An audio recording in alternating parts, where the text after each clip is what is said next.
Up above the world so high, like a diamond in the sky. No! I woke up from a nightmare in a sweat. Again, that song was playing in my head. Why does it make me feel so bad? Shivering in my body. Hi everyone, I'm Jane, or should I say, John. It was recently found out that I was a girl and that my name was actually Jane. It's hard to believe, but as my life has shown me, anything is possible in this world, pancake. As you can tell from the title, I was kidnapped in a maternity hospital. It explains a lot, like why I was a boy, why I didn't know my real name, and most importantly, how I managed to get the truth out after all. Have you heard the expression, everything secret comes out someday? This is not a creepy story, it's a true story, and I'm ready to tell you all about it. Just give me a like, comment on who saw my story first, and I'll get started.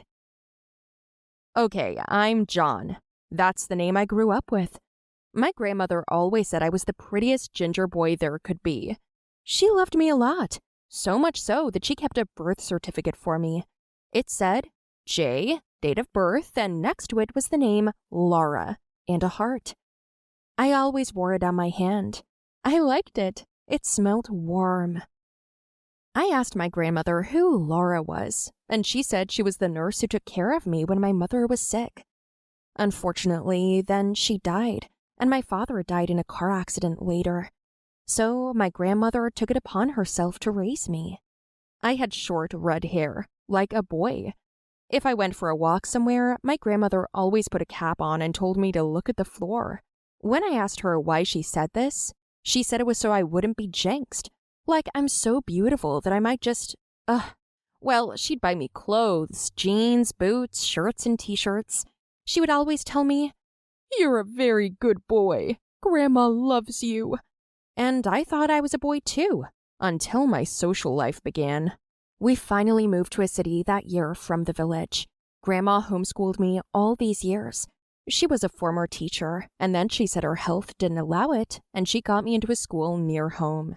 I was 10 when I first walked into class and appeared to everyone as John.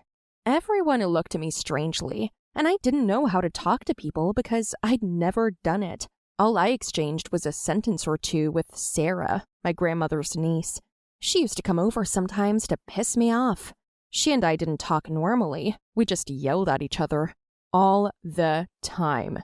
So I'm standing in front of the class and I don't know what to do. Yelling won't work. And I was like, "Can I go to the bathroom?"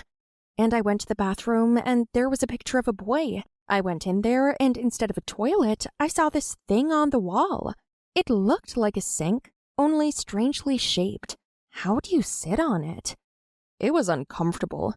There were stalls too, but one of them was occupied and the rest were closed for repairs. Shit. After taking off my pants, I somehow climbed into one of the sinks and sat down, my ass falling right in. After peeing, I wanted to get up, but I couldn't. I was stuck. Oh shit, what am I gonna do? And then a boy came out of the bathroom stall, a little older than me and also redheaded. He was like, "Bro, you need some help? I'm sorry, I had the only toilet that was working. I see you needed to go hard, huh? You must have shit all over your ass. You need help?" I just peed." What? He was surprised, and so was I. I covered everything below my waist with my shirt and asked him to get up. He looked at me like I was an idiot, and at that moment, I decided that I was going to the ladies' room from now on.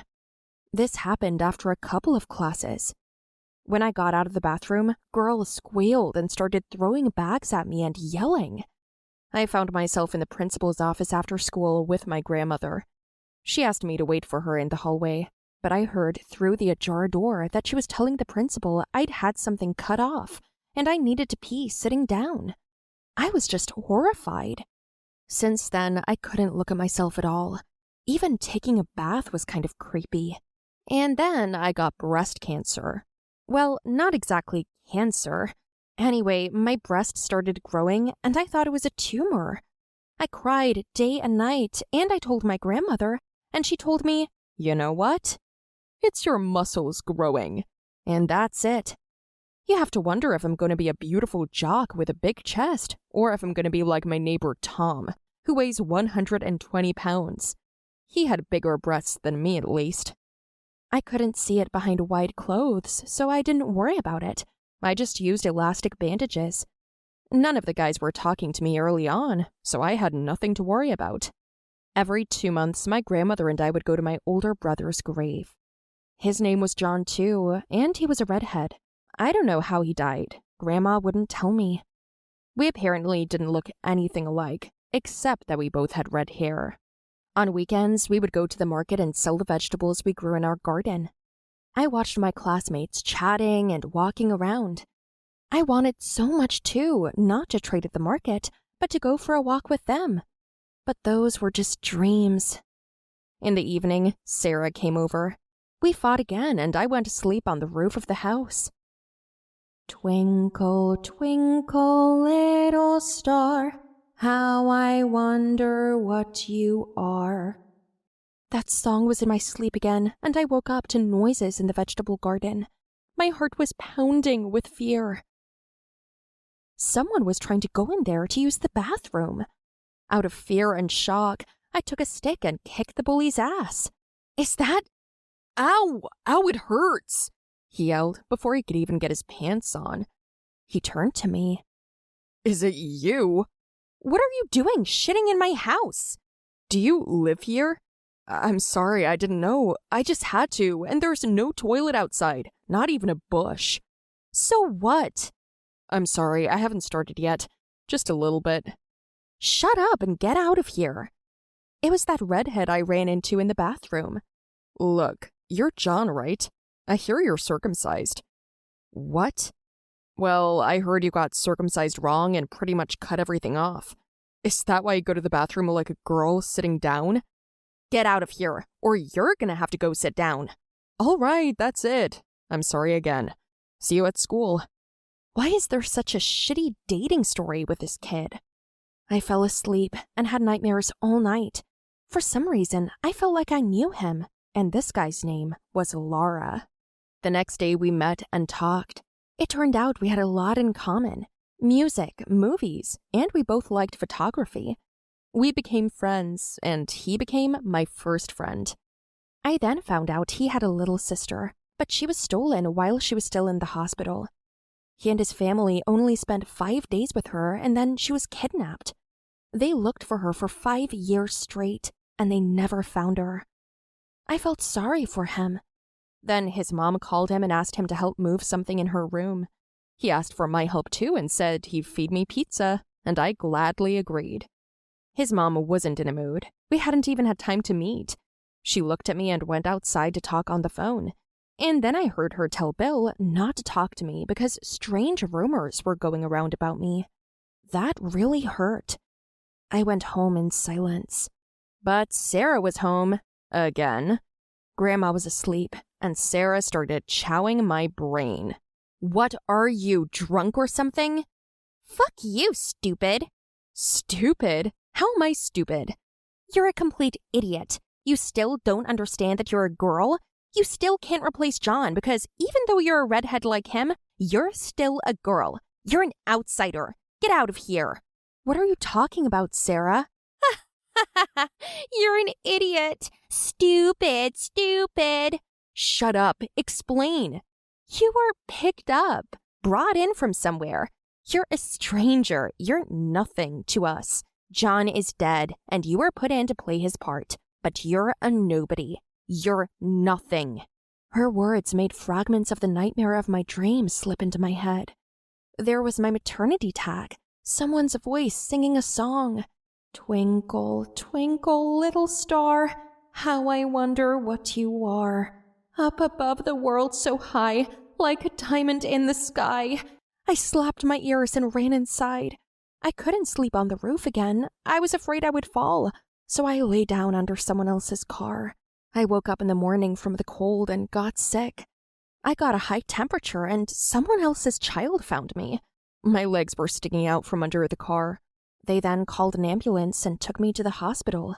While I was delirious, I sang Twinkle, Twinkle, Little Star, How I Wonder What You Are. Hey, man, can you hear me? Yeah? What's your name? Jane. What? Are you a girl? I'm Jane. Mother, Laura. Twinkle, twinkle, little star, how I wonder what you are. Do you know your address or... Twinkle, twinkle, little star, how I wonder what you are. I couldn't answer, and then Billy called me. He wanted to talk to me, and the doctors told him where I was. His mother brought him in. The doctors asked her name, and she said, the doctors asked her name and said, So you're her mom. She started to deny it and said she was seeing this boy for the second time. But the doctor said, It's a girl, and she called herself Jane, and also said your name and said you're her mom. What kind of nonsense is that? I only have a son. Mom, she's singing that lullaby you used to sing to me when I was a kid. Twinkle, twinkle, little star, how I wonder what you are. Twinkle, twinkle, little star, how I wonder what you are. My mother froze in horror and then sang with me, weeping. When the blazing sun is gone, when he nothing shines upon, then you show your little light, twinkle, twinkle, all night. I don't remember all that. My brother Billy told me about it. They saw the maternity tag on my arm. J. It was my name, Jane. And that's the song my mother sang to me all 5 days we were together. The doctor said that it wasn't possible because my brain wasn't able to remember anything yet. Yet it happened. My grandma stole me. She actually worked as a janitor at the hospital. At the sight of me, she lost her mind because her son was dead and I had the same red hair, and she wanted me to be her son. And even when she found out I was a girl, she decided to raise me like the late John. So I lived with her for 11 years, and then I found my real family.